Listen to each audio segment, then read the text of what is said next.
Once upon a time in a kingdom far, far away, there was a little girl who loved cupcakes. She loved chocolate, vanilla, strawberry, sprinkles, the whole works. But, most of all, she loved a cupcake shop run by an old woman rumored to make the best cupcakes in the land. One day, the little girl saved up enough money from her allowance to go to the cupcake shop and buy herself a treat. When she got there, however, she noticed something strange. The front door had been boarded up and a sign hung crookedly on the window. It read, "Gone fishing. Be back in 364 days." Puzzled, the little girl pushed open the door and walked inside. Suddenly, a voice boomed from above. "Who's there?" Startled, the little girl looked around. Then she saw a cupcake on top of the counter winking at her. "Did that cupcake just wink at me?" she asked, dumbfounded. "Of course I did," the cupcake replied in a gruff voice. "And I'll grant you a wish." Confused, the little girl took a closer look at the cupcake. It was covered in chocolate frosting and sprinkles, just the way she liked them. "A talking cupcake that grants wishes," she thought. "This is amazing!" For a moment, the little girl couldn't think of a single wish. She wanted to be careful not to waste this opportunity. Then she had an idea. "Oh, I want to be the strongest girl in the world."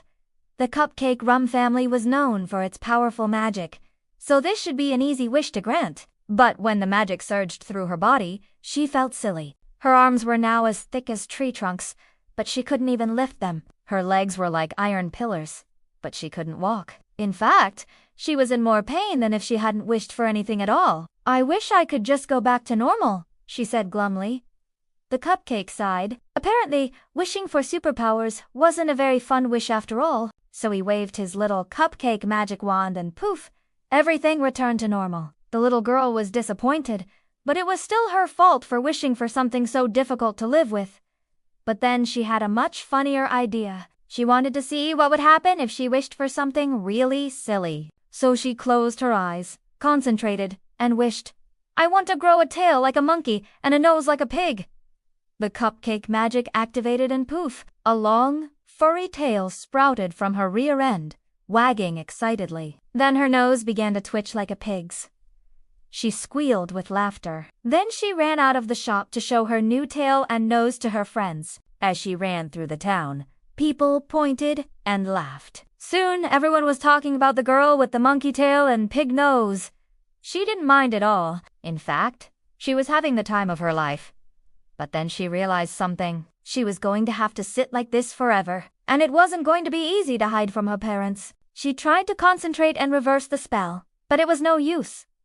This silly wish was also going to last 364 days. She sighed and went to the town square, sat down on a nearby bench, and waited for someone to come and rescue her. After a while, she heard footsteps approaching. It was an old woman with a basket of cupcakes. "Did you just grow a tail and a pig's nose?" the old woman asked.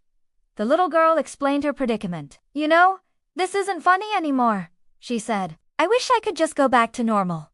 The old woman smiled knowingly. "Well, you came to the right place," she said. "I'm here to help." And with that, she handed the little girl a cupcake. Confused, the little girl took a bite, and suddenly she knew exactly what the problem was. All of the magic cupcakes had gone bad, and because she ate one, she became the one with the weird powers. Realizing this, the little girl quickly left the square and ran home. She couldn't wait to tell her parents about the crazy day she had. When she got home, she went straight to her room and jumped onto her bed. Then she started to laugh.